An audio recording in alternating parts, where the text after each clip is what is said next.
O Senhor esteja convosco. Proclamação do Evangelho de Jesus Cristo, segundo Lucas.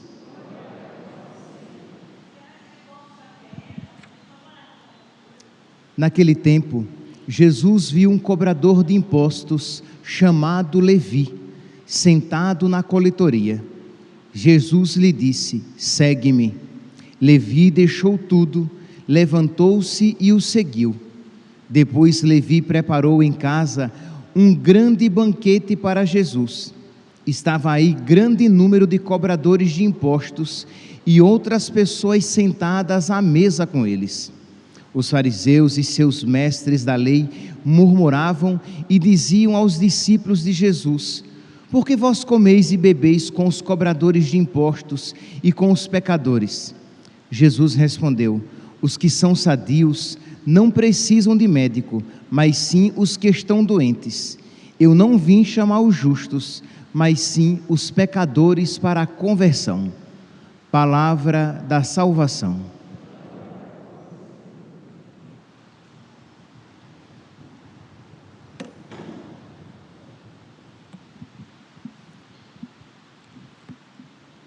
Caríssimos irmãos e irmãs, nós estamos no sábado, no primeiro sábado do mês, no sábado depois da quarta-feira de cinzas, e a primeira leitura de hoje, retirada do livro do profeta Isaías, é uma continuação da primeira leitura que nós ouvimos ontem. Ontem nós ouvíamos a crítica de Deus, a condenação de Deus ao jejum praticado. O povo que praticava o jejum, mas concomitantemente, isto é, ao mesmo tempo que jejuava, pecava. Estava se abstendo de comida, mas não estava se abstendo do pecado. Então nós refletíamos aquela frase de São Leão Magno: inutilmente nega ao corpo a comida quem não nega à alma o pecado. Então, se você se priva da comida, mas não se priva do pecado, se você faz penitência de não comer coisas, mas continua alimentando a sua alma com o pecado, isso de nada vale.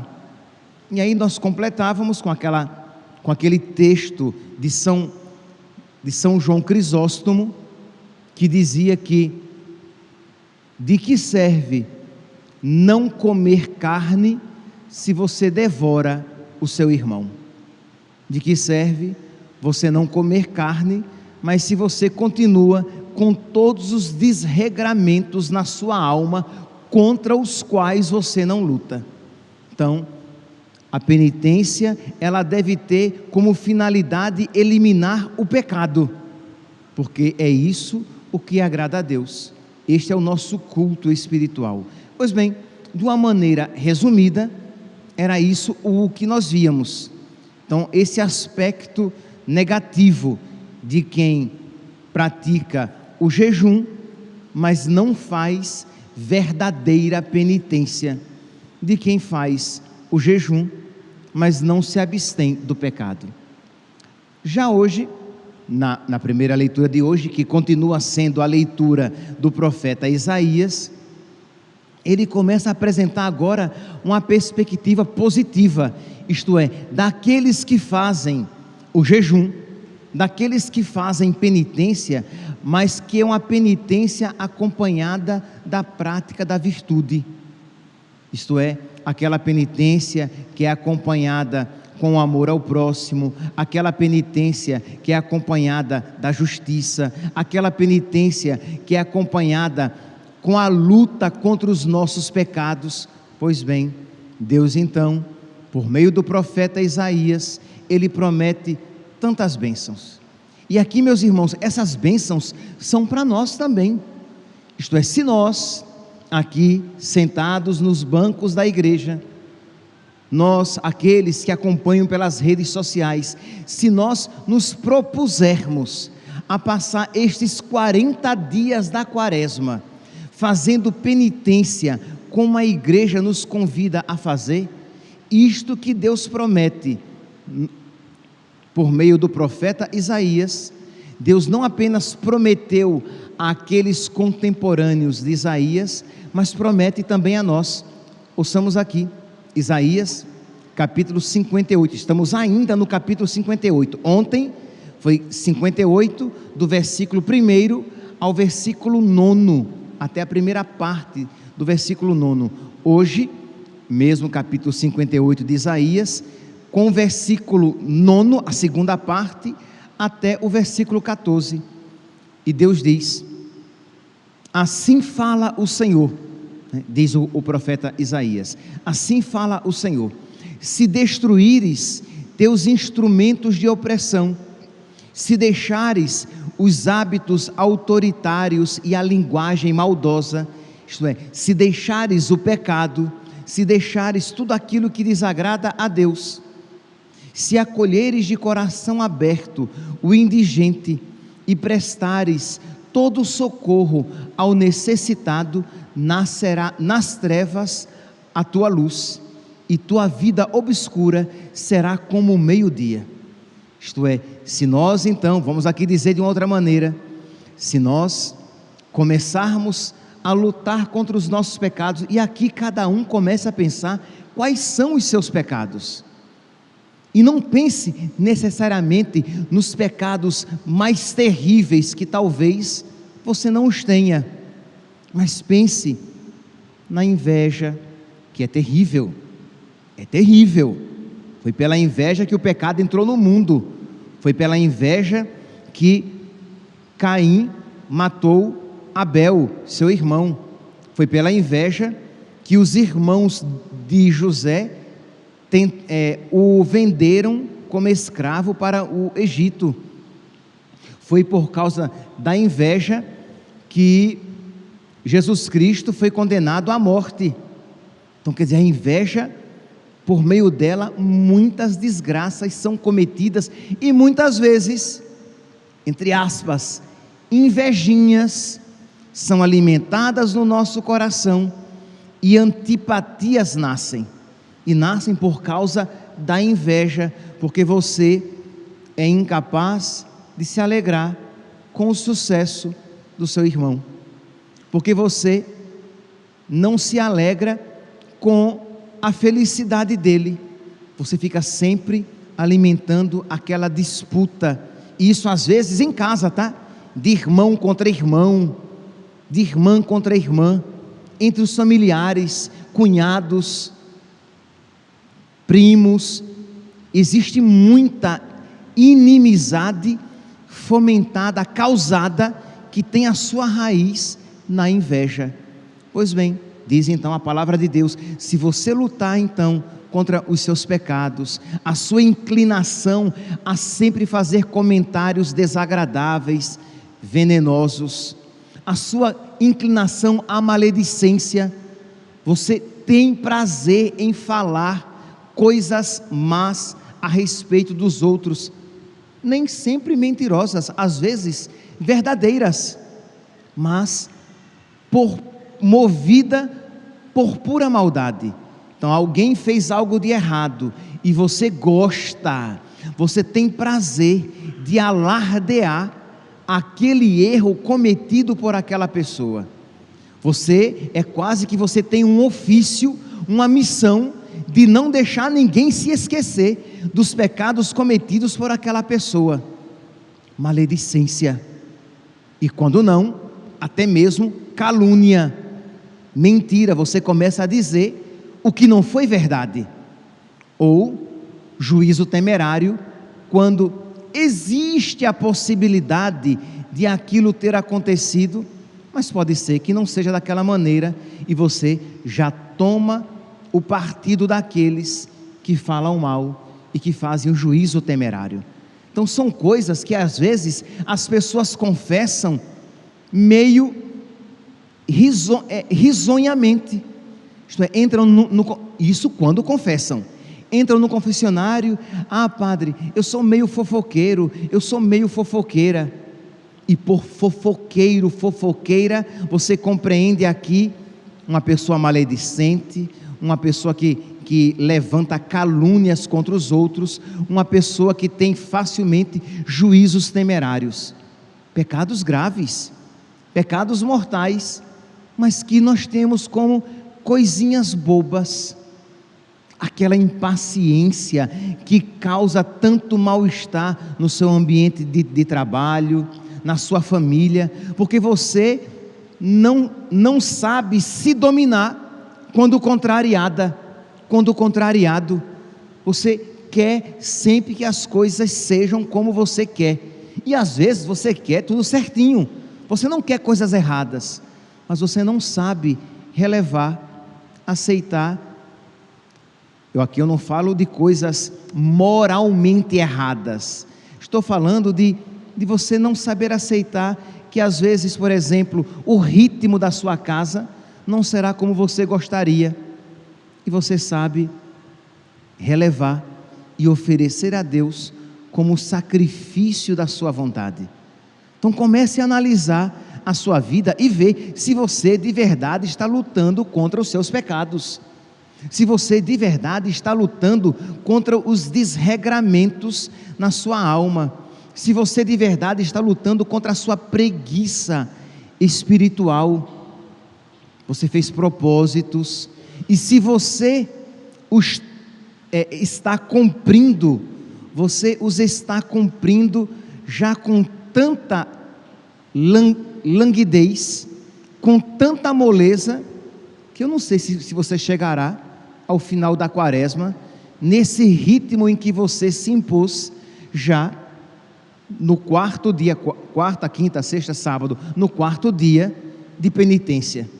Isto é, você tirou os olhos do sobrenatural, voltou apenas os seus olhos para a penitência em si, e você desanimou, você perdeu o foco espiritual. Então comece a se analisar. Você que fez o propósito de não assistir a algumas séries, espero que você fez o propósito de não assistir algumas séries lícitas, porque se são ilícitas, você renuncia sempre. Não se faz penitência assim: ah, durante a quaresma eu não vou assistir pornografia. Não, a pornografia você não assiste nunca.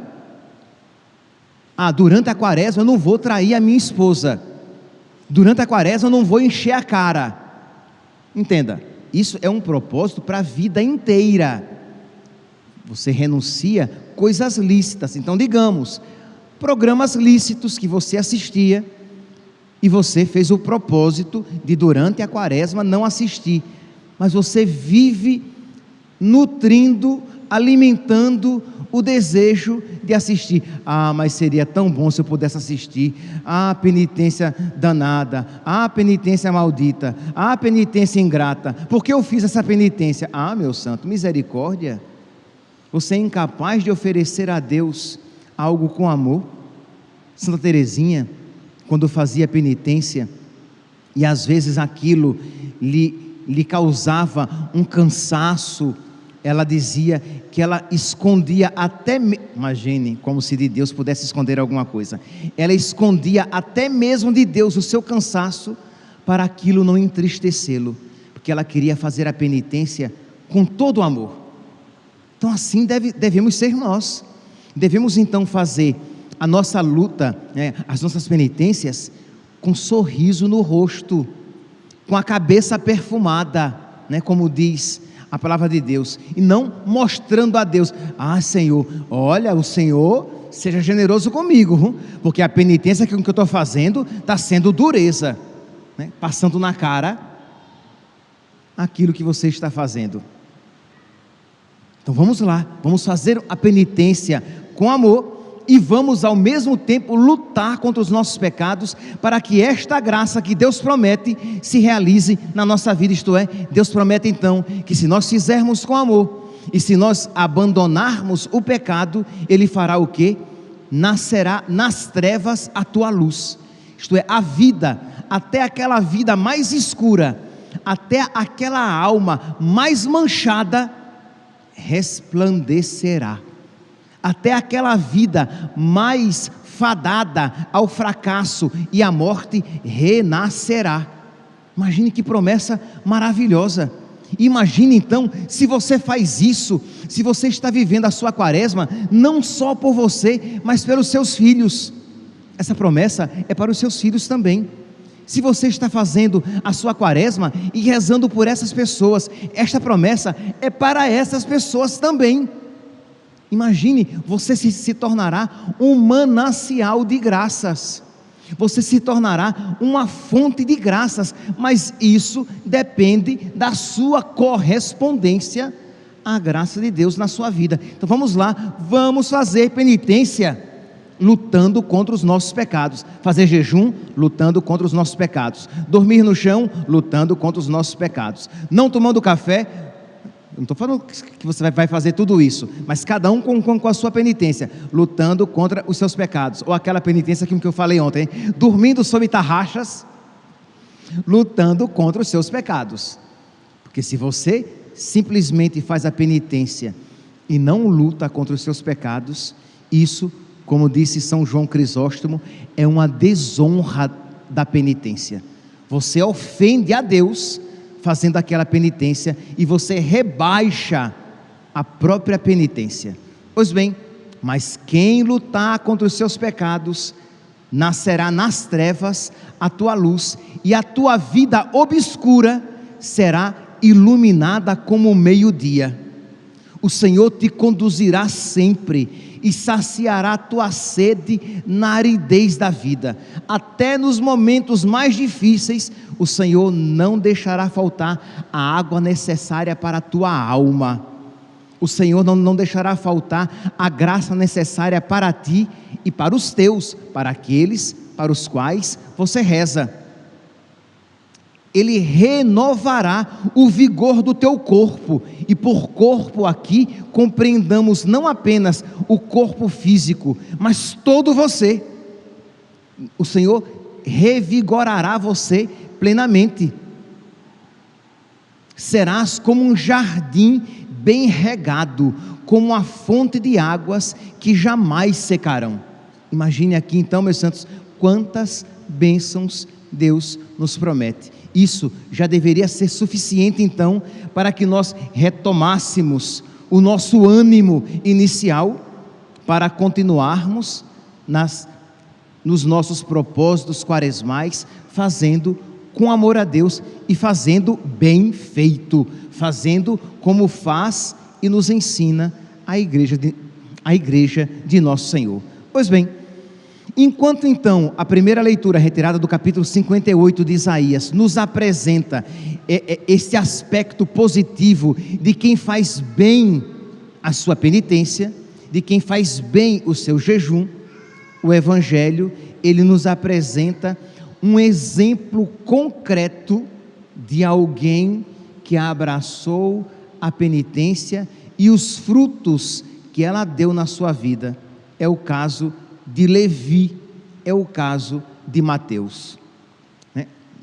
A mesma pessoa, né? Mateus, São Mateus, apóstolo, tinha uma vida obscura, uma vida entranhada no pecado. Ele era cobrador de impostos, muito provavelmente ele era ladrão, ele era odiado pelos seus, porque um cobrador de impostos era um judeu que trabalhava para os romanos, e os romanos diziam, por exemplo, você tem que me pagar todo mês R$1.000, o que você ganhar a mais é seu. Então muitas vezes os cobradores de impostos aumentavam as taxas, porque sabiam que deveriam entregar 1.000 para os romanos, mas se eles cobrassem 3.000, o restante era para ele. Então este homem odiado pelos seus, este homem que era tido como todos os outros, como pecador público, era assim que os cobradores de impostos eram tidos. Diz que nosso Senhor olhou para ele e o viu sentado na sua coletoria de impostos, isto é, o viu na sua situação de pecado, e disse: vem e segue-me. E diz que ele se levantou e seguiu nosso Senhor, deixou tudo, deixou a sua banca e seguiu nosso Senhor. Aqui nós vemos então a generosidade no coração dele, fruto da graça de Deus. Mas, meus santos, esta graça que Deus concedeu a Mateus, Deus concedeu e concede e renova a cada dia a todos nós aqui. E mesmo se houvesse aqui um não batizado, que eu acredito que não haja, acredito que todos os que estão aqui sejam batizados, mas mesmo se aqui houver, ou alguém que venha assistir, um não batizado, esta graça, que é um chamado à conversão, a você é dada. Deus não nega esta graça a ninguém. Ora, então todos nós temos esta graça, esta capacidade então, fruto da graça de Deus, de abandonar o pecado e seguir nosso Senhor. Diz então que Mateus fez isso, e aqui nós vemos a condição essencial para que nós sejamos chamados por Deus, que nós nos reconheçamos pecadores, porque diz depois que Mateus, agradecido, feliz, deu uma festa, um jantar, nosso Senhor estava com ele, e os fariseus e os saduceus começaram a criticar Jesus, dizendo: ele come com os pecadores. E Jesus diz: eu não vim chamar os sadios, eu vim chamar os doentes, eu não vim chamar os justos, eu vim chamar os pecadores para a conversão. Ora, a primeira condição para que nós então sejamos chamados é que nós nos reconheçamos pecadores. Se Mateus se achasse muito santo, ele teria fechado o seu coração para a graça, como fecharam o coração para a graça os fariseus e os saduceus, de modo que, se você, meu santinho, aqui sentado na igreja, aqui sentado nos bancos da igreja, você diz: ah não, eu não sou tão pecador assim não, você está fechando o seu coração para a graça de Deus. Mas se você bate no seu peito e diz: eu sou um pecador miserável, e só não cometi pecados maiores, porque por misericórdia de Deus eu fui poupado, mas eu sou um pecador miserável, e todos os desregramentos estão em mim, porque eu sou capaz de todos os pecados. Aquele pecado cometido por aquela pessoa, eu sou capaz de cometê-lo. Diga isso. Existem pessoas que são soberbas o suficiente para olhar para pecados alheios e dizer: eu nunca cometeria aquilo. Imagine, trair o meu esposo, trair a minha esposa, eu nunca faria isso. Roubar, não, eu nunca faria isso. Matar, você é capaz de todos os pecados, e se não os cometeu, é porque a graça de Deus o livrou. Mas você é um pecador perdoado. Se você não estiver na ativa, é porque a graça de Deus o poupou. Então a primeira atitude sua é reconhecer que você é um miserável pecador, e de que você necessita de Deus, que você necessita da graça de Deus, de que você necessita do perdão de Deus, e de que você necessita de fazer penitência para progredir no caminho de Deus, como fez Mateus. Ele abandonou a sua banca, ele abandonou os seus comparsas, os seus amigos de cobrança de impostos, porque ele começou a seguir Jesus. Da mesma maneira nós, para que nós progridamos no caminho de Deus, é necessário, é condição sine qua non, é uma condição sem a qual não é possível você progredir na santidade, que você abandone as amizades erradas, que você abandone os lugares errados que você frequentava, porque se você quiser conciliar Deus e o diabo, não dá. Luz e trevas não se coadunam. Então, se você quer estar na luz, você precisa se afastar das trevas, mas se você insistir em permanecer nas trevas, você se afastará da luz. Então, Mateus abandonou aquela situação mais ou menos vantajosa, né? Aquele seu emprego vantajoso, ele teve que abandonar, porque aquele emprego era uma condição de pecado para ele. Então, imagine, Mateus, para se tornar rico da graça de Deus, ele teve que se tornar pobre para as coisas do mundo. Quem estaria disposto a largar o emprego por causa de Jesus?